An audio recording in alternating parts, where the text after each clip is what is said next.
Throughout the course of my professional career, spanning more decades than I like to admit sometimes, I have spent most of my time on either solving problems or helping people to solve problems. And solving problems is the reason I created this channel in the first place.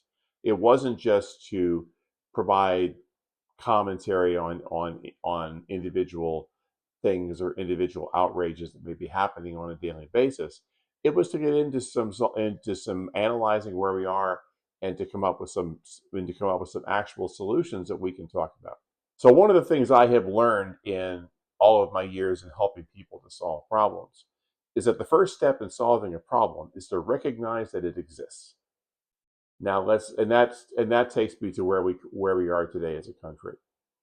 Over the past multiple decades, I would say going back at least 40 years, our democracy has been under a sustained and systematic assault to its very foundations and its very core. This is not something that has happened simply since Donald Trump became elected president. This is going on. This has been going on for far longer than that. And I want to talk about where we are as a country, and then I want to talk about some ideas that I've been working on, that I've been researching to put forward, that I think can help put us on a path to get us into a better place. So over the past 40 years or so, American democratic institutions have been steadily eroded and degraded. And this is not an accident.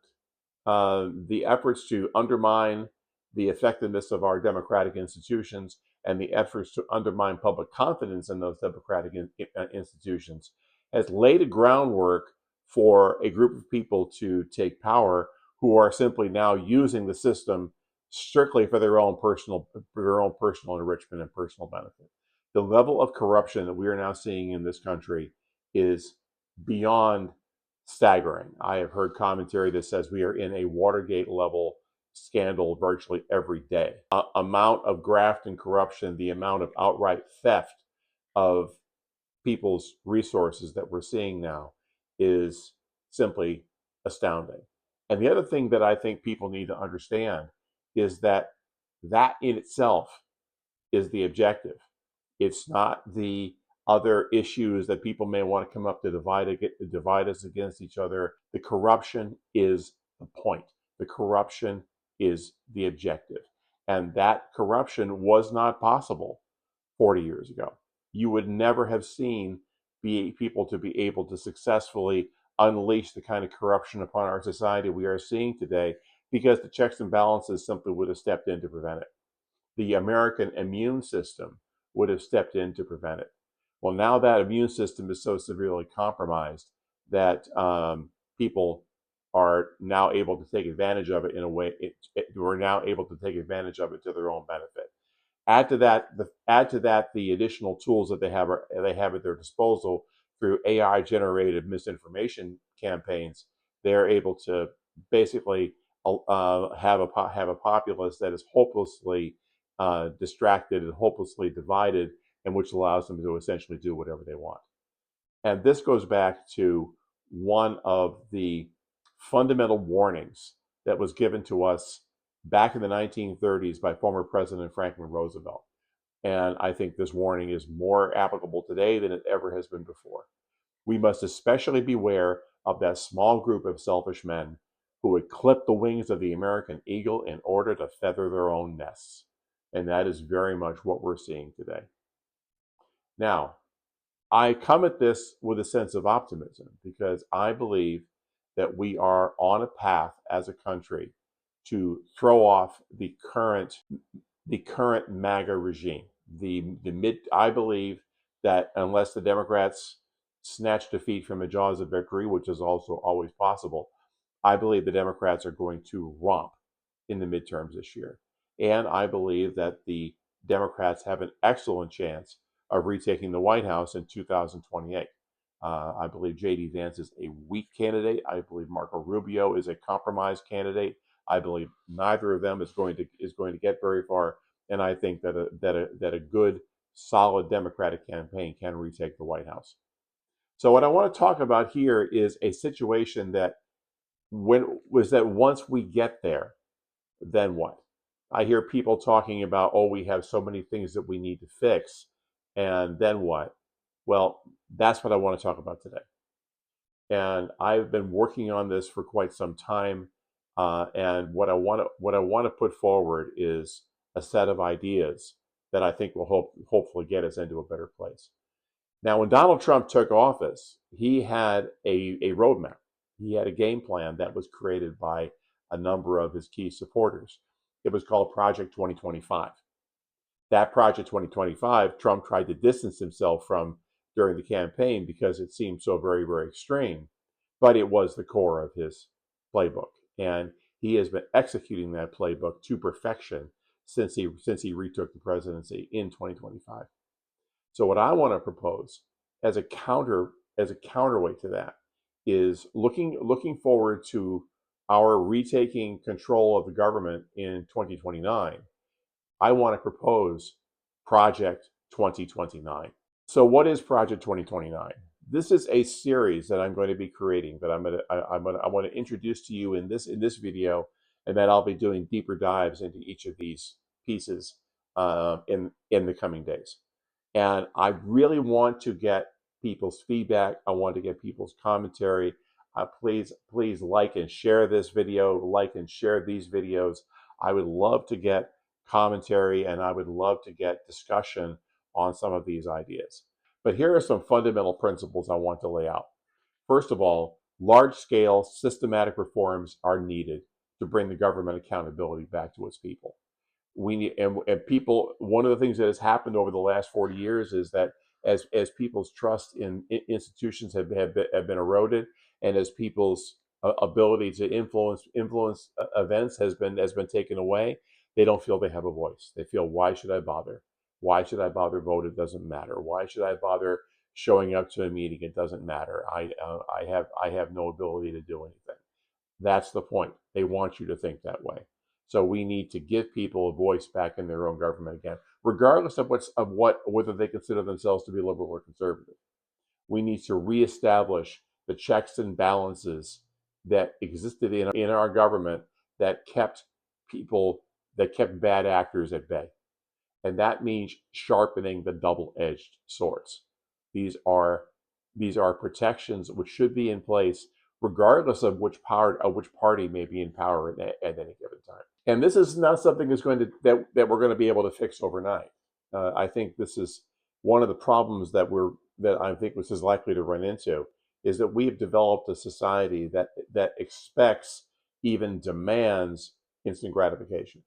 And it is this is the situation we find ourselves in has unfolded upon us over the past several decades, and it may take almost that long to fix it. So this is going to require patience, determination, and strength to get us back into a better place. So I want to talk about some of the guiding principles that I've been working on, some of the things that should focus our efforts, should focus our attention, and should make this why. So why am I talking about these specific things and not other specific things? There's a lot of people have a lot of laundry lists that are out there, things that they want to be able to do, things that I think are worth discussing, and that which have to do with like where we put our resources, what kind of role does a government have in helping people out. All of those things are valid conversations. What I'm trying to get to is those are, if you think of our country as a house, it's a 250-year-old house. It is difficult to talk about renovating the kitchen. It's difficult to talk about redoing the living room when the foundation is crumbling and the roof's about to cave in. And the reforms that I want to talk about here are more foundational. They're more about repairing the core of our democratic systems. So the guiding principles of these reforms that I want to talk about. First of all, I want to bring the country together again. We have had divisions amongst our people that are going to be very difficult to overcome. And this is where both sides need to take a step back and think about how to bring people together again. We need a representative democracy where everybody has a stake in the outcome. So on that notion, as far as these reforms go, what I am proposing should have no overt benefit to any particular political party or faction. And I think this is a very important concept because it is all about, I mentioned this before, it is about the double-edged sword. uh, Checks and balances that are in place are checks and balances that should be there regardless of whether a political party you favor is in power or whether a political party you don't favor is in power. So, in terms of Project 2029, these are the 5 items I want to start with. Now, one of the things about these 5 items, just at first glance, is that none of them will require a constitutional amendment. I had a number of items on my list, things I wanted to put forward and talk about, and they required constitutional amendments. Those are very difficult to do, and people who talk about them are really kind of leading people on because it's an extremely difficult process to be able to get through. But I think there are many things that we can do that can put us in a better place short of amending the Constitution. Most of these things can be done by Congress. There is at least one that will require state legislatures getting on board, but they're all worth pursuing. The first item is I want to abolish partisan gerrymandering. This is an item that is gotten more serious in this coming 2026 midterm cycle. It is going to become even worse in 2028 because there is going to be a race to the bottom in terms of gerrymandering, both by Republicans trying to squeeze out every possible minority district they possibly can to give themselves an advantage, and Democrats are going to be responding in kind to squeeze out Republicans in blue states, and so there's going to be imbalances all over the place in terms of Congress going forward.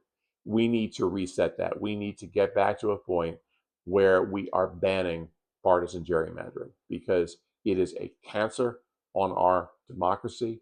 It is a situation that is, I cannot think of a scenario where people feel more disconnected from their government, where they are sitting in a district where they know people, everybody around them thinks the same way, but it doesn't matter what they do in the elections because the politicians are choosing their voters and not the voters choosing their politicians. So we need to stop that practice. We need to be able to set a reset button and get rid of partisan gerrymandering. The second item I want to talk about, and these two are related to each other, is I want to increase the size of the House of Representatives. The House of Representatives was last set at 435 members in legislation passed in 1929, nearly 100 years ago. That since then, the population has changed dramatically. The number of voters per congressional district has changed dramatically, has almost doubled because the country has changed. Population migration have concentrated more people into more areas. And what's happened as a result of it is that the imbalance between large and small states has gotten more significant as time has gone on. So by increasing the size of the House, we can rebalance that and get us back to a better place in terms of the relationship between large and small states and our relationship in a federalist system. And the reason that I'm proposing this, along with a ban on partisan gerrymandering, is that if we increase the size of the House and remove gerrymandering from those districts, then that sets up a veritable jump ball where all the districts get rebalanced. You get new people stepping up. You get new people running. The people who are currently there can run for seats as well. But it would reset the entire game board as far as the House of Representatives is concerned.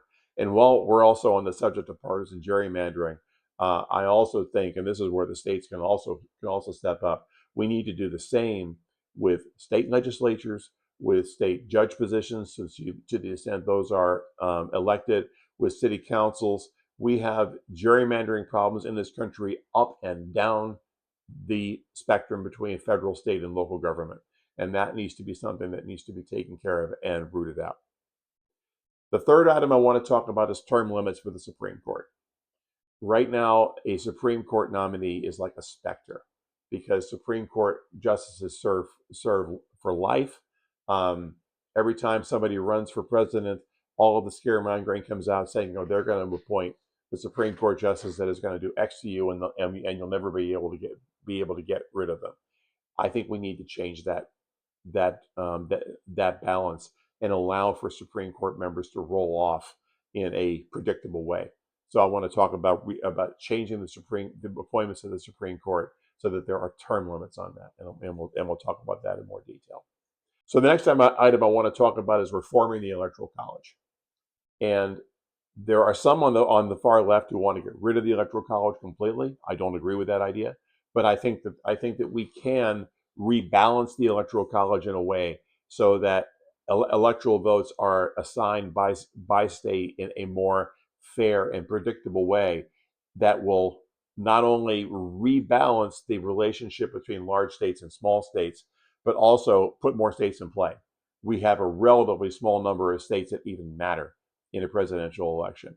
And by rebalancing the way electoral votes are assigned through the Electoral College, we can change that so that more voters have a say in who the president is going to be, and more voters have to be reached to be able to come out and vote. The last thing I want to talk about is getting our fiscal house in order. We have our deficit is well over $1 trillion right now. It's insane. It's not sustainable. And I want to turn the clock back in two very significant ways. I remember in the year 2000, I had just gotten out of graduate school, and we had a balanced budget, and it was a bipartisan effort. It was the Democratic Clinton administration and the Republican Congress worked together, and we balanced the budget, and we actually were running a surplus during that time. Many people may not even remember that, but that wasn't all that long ago. And it was certainly within my lifetime, within many of our lifetimes, we had a balanced budget. I remember hearing discussions about, oh boy, the national debt's going to be gone in 20 years because we had a balanced budget. Then administrations changed. The Bush administration cut taxes in 2001. The Trump administration cut taxes in 2017. And ever since both of those two tax cuts were put into place, on top of wars fought on a credit card and all the other things that happened, our deficit went from being zero or even in a surplus to well over $1 trillion. So I want to hit the reset button, and I want to repeal both of those tax bills. And will that eliminate the deficit? No, it will not. But it will take a good solid chunk out of it, and then that will lead. And then what is left over could be a subject of more reasonable debate in terms of where we want to go as a country, in terms of what we're spending our money on, and how that all gets dealt with. So those are the 5 items I want to talk about as a part of Project 2029. And so watch this space, because I'm going to be coming out with a new video probably once a week talking about each proposal and going into more depth analysis as to how it would work and how I think it would be and why I think it would matter. And I would really love your thoughts and your comments on them. Let's get them out there. Let's get them circulated, because we are coming into a situation where I believe within a couple of years we're going to be possibly being given the ability to try and do some of these things. So let's talk about this now. Let's talk about how we're going to get ourselves in a better spot, so that when we do get into 2029 and we hopefully have some more sane people in charge, we can think of putting forth we can put forth reforms in a way that will restore the balance in our democratic system and will give people a voice again in our democratic system. And that, I think, is the most important thing. Thanks.